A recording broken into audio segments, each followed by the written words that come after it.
समय जो इतनी बात कही कि राम और लक्ष्मण दे दो, दशरथ जो थे रोने लगे और कहने लगे प्रभु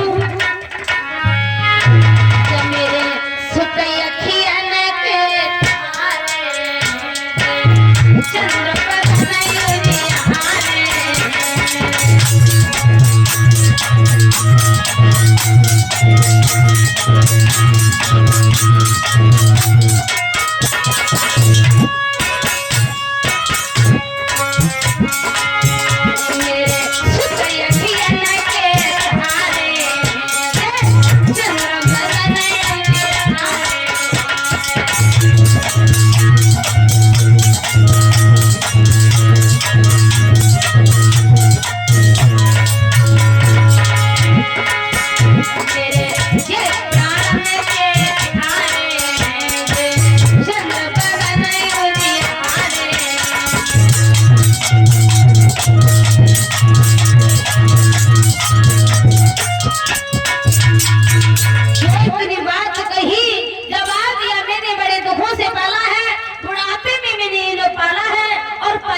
नहीं बात सुनी।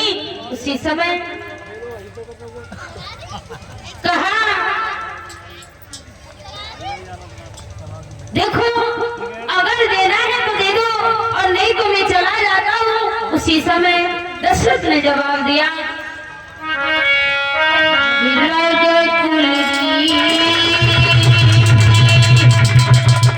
सदा चली आई जाए परी बचन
प्रभु मैं देने के लिए मना नहीं कर रहा हूँ। उसी समय विश्वामित्र बोले राजन रोने की जरूरत नहीं है।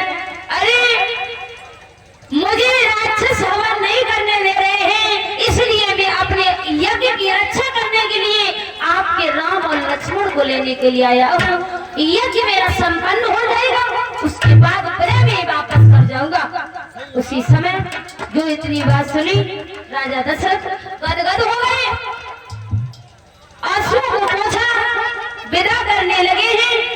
जब विदा किया है और इधर आगे बढ़े तो क्या देखा, एक राक्षस है और वो राक्षस नहीं विशाल भारी राक्षसनी चली आ रही है। उसी समय विश्वामित्र से राम ने पूछा फिर प्रभु ये बताओ ये कौन है, विशाल रूप है इसका। जवाब दिया बेटा ये ताड़का है। और जवाब दिया ताड़क बन के निकट ही जब पहुंची विश्रांत, उसे देख ताड़का बड़ी कैसे ही संग। उसी समय विश्वामित्र ने कहा बेटा कौशिक देखो पापिनी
है जवाब दिया बेटा, तुम्हें नहीं मालूम ये अबला नहीं है?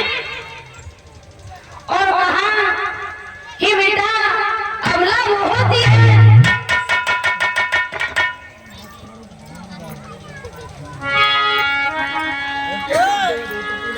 और जवाब दिया है वशिष्ठ ने।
उन्होंने धनुष पर बाण चलाया और उनका एक ही बार में उद्धार किया है। आगे बढ़े, जब आगे बढ़े हैं इधर महाराज जनक के दरबार में एक धनुष रखा था जो महादधीच की पिनाक की हड्डी का धनवा था। वो इतना भारी धनवा था वो किसी के हिलाए से हिलने की तो दूर रही, तलवार सिकलता भी नहीं था। एक दिन महाराज जनक जो थे कि किसी कारणवश महारानी और महाराज दोनों जो थे कहीं चले गए, तो सीता ने सोचा कि इसके नीचे लाव में लीप लूं। उन्होंने एक हाथ से धनवा को उठाकर के दूसरी जगह रख दिया था। महाराज किसी जनक दुलारी सीतानी, श्री जनक दुलारी सीतानी, और बचपन में कार्तिक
सीता ने वो धनुष उठाया था। 5 साल 5 महीना 7 दिन की उम्र थी तब महाराज जनक ने देखा कि ये धनुष उठा करके दूसरी जगह रख दिया। जाकर के दरबार में महाराज जनक कहने लगे, ऐलान करने लगे, तो तुम हो गए ना 5 साल 5 महीना 6 दिन कितने बताया मतलब 12 बजे पे आई वो गई हैं? वो 12 बजे को टाइम निकल ही गो। अब बात तो कही है ना, उन्हें पता है। 12 बजे में आई थी आज। हाँ 12 बजे का टाइम चलो गो। समझ गए। रात के 12 बजे तब रेडी हो तो सब चले जाएंगे। हम कह रहा है कि ज्यादा बोले हो तो बधाई हो तो हमारा बोलेंगे भैया क्यों कि जहाँ पे समझे हमारे